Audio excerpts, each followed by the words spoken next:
Welcome back folks, my name is LastKnownMeal and today in Cyberpunk 2077 we have an absolute package of news to talk about from the last night City Wire, so let's get into it.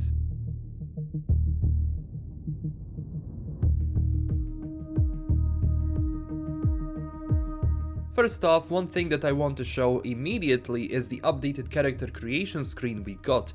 It was for a second, but on the left side we can see some presets for the characters, and on the right we have a few options like voice tone, which can be male or female, skin tone, skin type, hairstyle, color, eyes, and other things we sadly didn't get a chance to see, but this is actually how the new updated character screen looks like. Now, in the Night City Wire itself, we got 6 videos, going first from the cosplay contest, which happened half an hour before the show, where they showcased some insane cosplay designs, and the winners for that are: for the third place, we got Larry Hastings, who took that reward for the Royce cosplay. The second went to Anna Ormelli as Lizzie Wizzy, and the first place went to Tingilia. I do apologize if I butchered this name, I just couldn't find a way to pronounce this, as Dum Dum. Her cosplay got her the first place in this contest. Congrats to the finalists and the winners. Tell me down below, what is your favorite cosplay from the contest? Personally, mine is Royce with that full exoskeleton. That was just a work of art. Next up, let's talk about vehicles. Most of this Night City Wire was actually about vehicle types, driving, etc.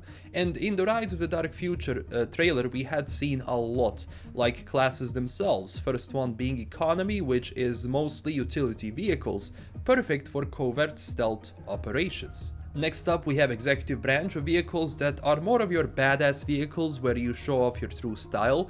These vehicles are also expensive, so watch out. Some of these vehicles, like the Padre one, is actually going to be available if you beat him in the racing contest, it seems. So this is not actually a vehicle where you have to get rid of Padre to get it, so that's a whole new plus. After that, we got heavy duty vehicles, which I honestly didn't expect, but if you want to go all crazy over people and ram into your target literally, then this is your choice, an absolute behemoth on the roads. We also saw some destruction and what happens when you run over other vehicles. The truck actually went kinda smoothly over it, even flipping the car itself. Then we have the sport category, which is also my favorite one.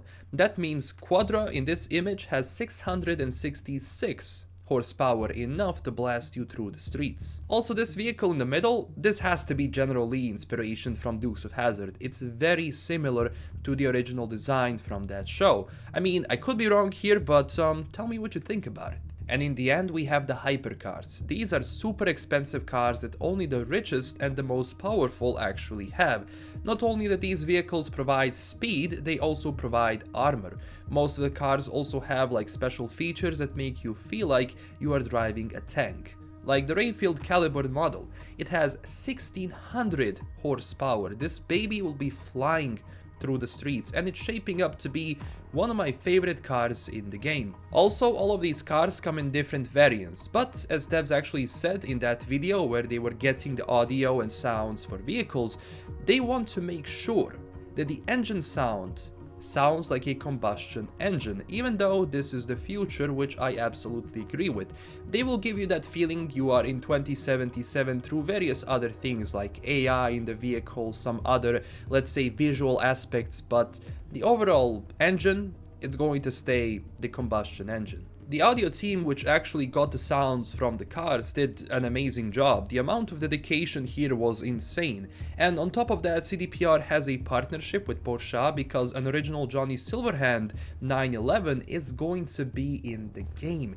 And they recorded the sounds in a special environment to make it as true to the original sound as possible, even closing the window sound. They had 3 mics in the engine bay, 3 in the exhaust, and 2 microphones in the car itself. They also got Lexus LFA, which if you played any games or know about Lexus, the LFA sounds like an absolute treat. Also, as Miles talked about in the post-show interview, when you steal a car, you won't be able to save it into your garage, but other vehicles you get, like you earn or you buy, you will be able to put those in the garage and call them to your location. That includes 4-wheel drives and also motorcycles, like you did with Roach. The reason why putting 20 stolen cars is not here is, well, it's not really lore friendly to be honest, but tell me your thoughts below. One more thing that Miles talked about is that we're gonna be able to take cyberware from people and enemies we take down. Now, I'm still not sure how that is going to be done. If, for example, when we take down an enemy, we click on it, we get the inventory screen, so we just drag and drop his cyberware, or is there going to be a certain animation where we take the cyberware from someone, like we rip it off? So that's definitely something I did not expect, but it's definitely a welcoming feature. Also, fixers will call you up and say, look, I got a Quadra for sale, you interested? And you go and buy it from them. Of course, those cars you can store, and of course, as we had seen from the trailers, like, street racing is going to be a thing, driving in the Badlands is going to be a thing, and also we had this short image in the Badlands where we have to go through these gates, so I guess time trials are also going to be in the game as, you know, racing features. Next up, we also had a video with Keanu Reeves where they talk about motorcycles in the game. They are also recording some sounds there, and Arch company that Keanu is, I believe, owner of is making custom built bikes.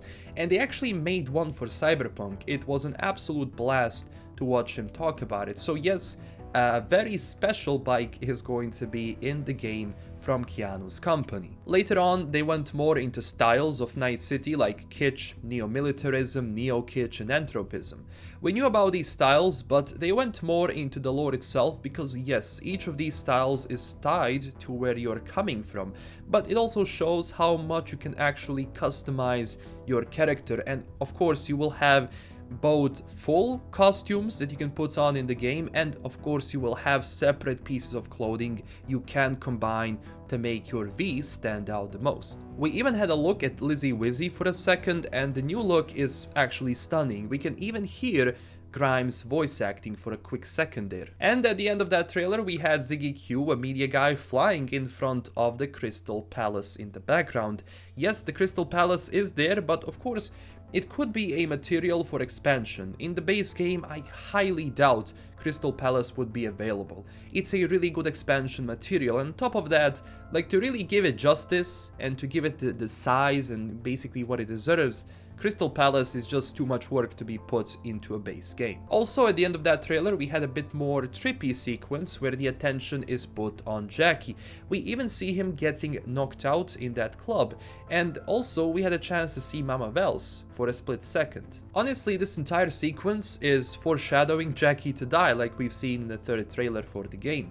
I'm still not sure if that is 100%, but this part of the trailer got me worried a lot. I mean, if he does die, then the person who killed him, well, let's say he won't have a nice time. Again, right now this is just speculation, but if Jackie does die, that's a good catalyst for the story, but don't take my word on it. After that, we got the Diner CGI trailer, which was a bit of a surprise, but this is your more mainstream kind of a trailer, and I don't believe this is the full version. This is a 38-second one, which could be for TV and just internet marketing, but I still believe the longer cut of this trailer is coming later. I could be very wrong. I could be extremely wrong here, but overall, very cool. I still don't know who is V sitting with, but could be one of the local fixers. Also, in the other news, for all the Stadia owners, remember how they said it's not coming out until December? Well, that's changed. Cyberpunk is coming to Stadia on the same day as everywhere else, so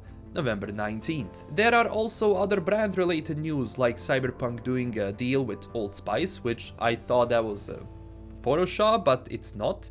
And OnePlus, so the Cyberpunk edition OnePlus phones will be available in China, and China only. Look, we are, 35 days away from the game releasing. This is not the last Night City wire, they will have more.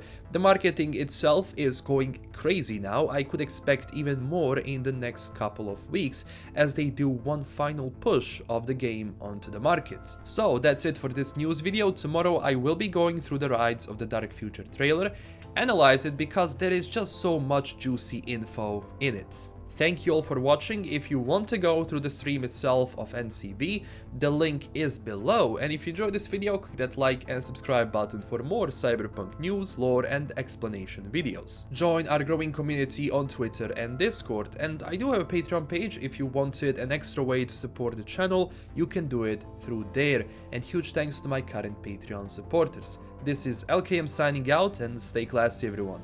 Bye bye.